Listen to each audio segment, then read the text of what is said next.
Hey folks, I'm Jack Fossett, and today we are going to shoot out 3 classic tube screamers. Well, they're 3 tube screamers. One is the tube screamer classic, and but you follow me. We're going to shoot out 3 tube screamers that are the notable tube screamer circuits. The TS808, the TS9, and the TS10 Classic. We're going to put these back to back. We're going to start off with a Stratocaster, talk about them a little bit, try them out with a Les Paul. Please let us know which one is your favorite. Remember to like, share, and subscribe, and I hope you enjoy the video.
Alright, so I'm going to briefly talk about the history about this a little bit, just to let you know if you want to dive into the history of this.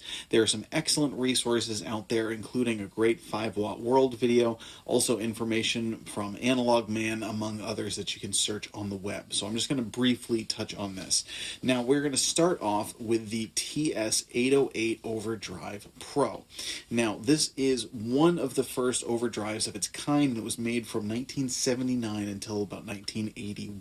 Now, one of the notable things about the Tube Screamer is that it has symmetrical clipping as opposed to asymmetrical clipping, which is how a tube amp would actually break up. So why is this? Well, this was competition for the Boss OD1, and the Boss OD1 has asymmetrical clipping, and Boss Roland had the patent on asymmetrical clipping, so they were forced to use symmetrical clipping, which sounds smoother. Now, I will say this sounds a lot like a Boss OD1, except for that kind of little detail. If you've ever played a vintage OD1, which I've had the opportunity to do so recently, thanks to Maine Guitars, who has lent me some pedals, including the TS10 that I'm using in this video. This is not a sponsored demo by them, this is just on loan, so just FYI. Tube Screamer came out, and it was not the first official overdrive in the line from Ibanez, but it was the first of its kind, where it really sounded more natural and had a smooth breakout. Now, this was designed and licensed by the people who would also put it out under the brand name Maxon. So Ibanez hired them to build it for them. So if you see a Maxon TS808 and wonder, okay, what's the original? They're both the original, but it came from the Maxon people. Susumu Tamura is the one who designed it, who still has done some work with Maxon. They were the ones who put it out with Ibanez, and they were the ones who continued to build it up through the early part of the 80s. The TS808 is known for having one of the smoother sounds of the three. Now, from 1982 to 1985, you switch to the Ibanez TS9, the 9 series of pedals, which changed and looked slightly, but the circuit didn't change much. It did change a little bit, and the sound was known for being a little bit less smooth and slightly more aggressive sounding, but overall they're actually quite a bit more similar than you'd think. The TS9 is definitely one of the more popular ones, one of the most notable users of the Tube Screamer, Stevie Ray Vaughan. This is the one that was often photographed being on his pedal board, even though he's actually known and being accredited to using all the different TS circuits. And the 9 was the first to be reissued by Ibanez later on, also reissued by Maxon as well, who had a whole series of 9 pedals. But this is one of the most notable Tube Screamers that you will see, again, originally out from 1982 to 1985. Briefly, in 1985, when they switched over, there was no longer a Tube Screamer. They had the Super Tube pedal, which was essentially like a Tube Screamer, but it was not a Tube Screamer until the Classic series came in, which was where you got the TS10. Again, this one is from Maine Guitars. It's just on loan to me, and there's no money changing hands or commissions or anything, so I just want to say thank you to Maine Guitars for loaning me this. I do want to also mention that this is the only actual vintage one that I'm using in this video. These other two Tube Screamers that I'm using, the 808 and the 9, these are my personal ones, and they are modern reissues.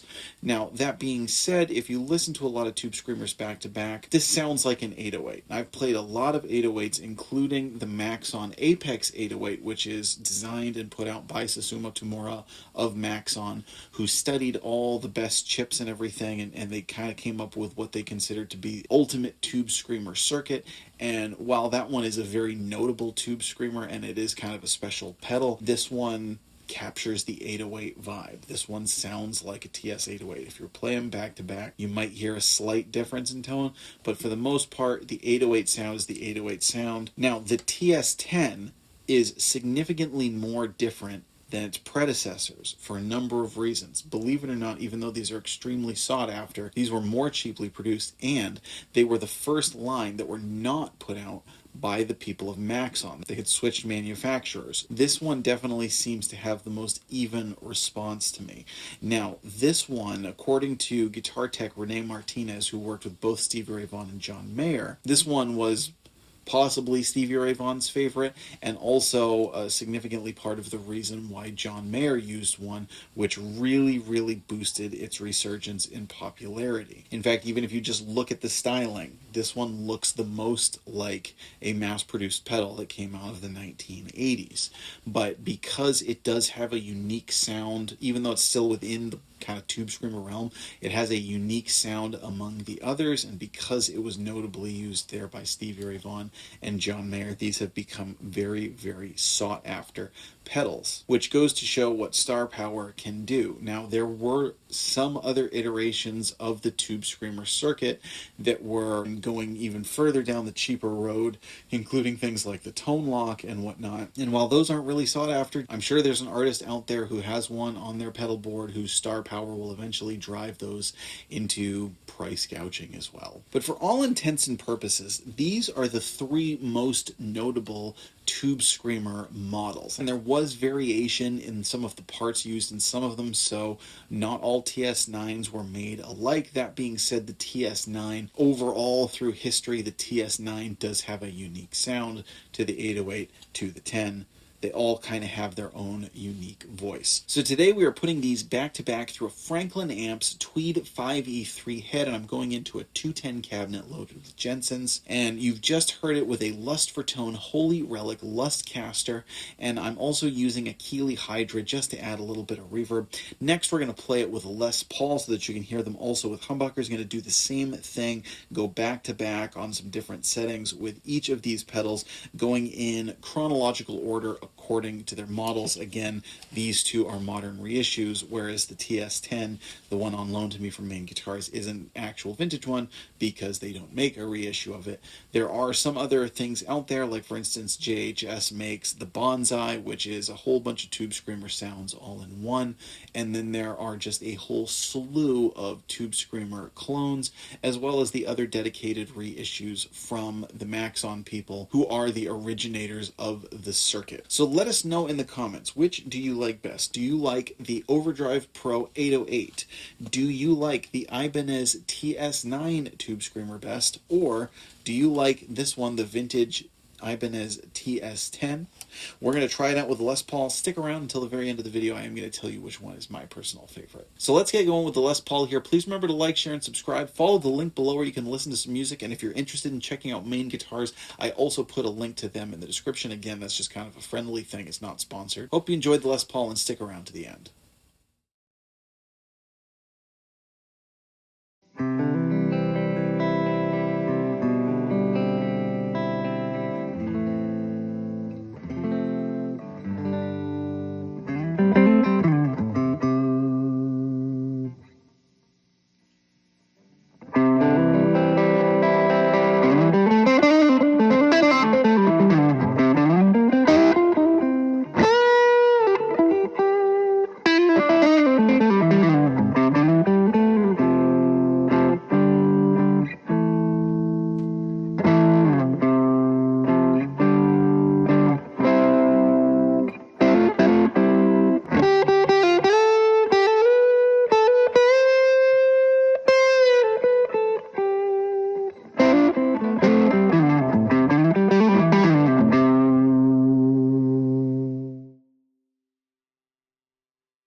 So here we are.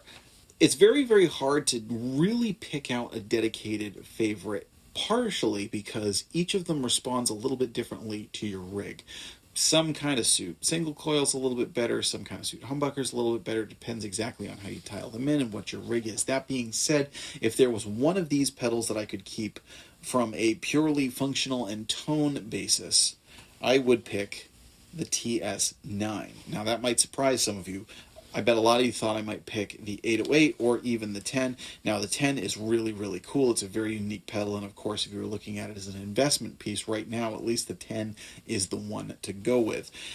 The 808 has a smoothness that I absolutely love, and I do think it works best in some situations. But as far as being the most versatile and adding kind of the sweetest sound that I like, the TS9 is the one that I'd go with. And this is also a special pedal. I've had this for a long time. I've used it in a lot of videos. I played my first TV appearance with this pedal. So the TS9 is actually, believe it or not, my favorite of these pedals. And if push came to shove, if I could only keep one, this is the one that would stay on my board. Let us know in the comments which one is your favorite. Please feel free to let us know if you like one of the Maxon ones, if you like a TS clone out there. Let us know what you play, what you use. I'm Jack Fossett. Thanks for tuning in, and we'll see you next time.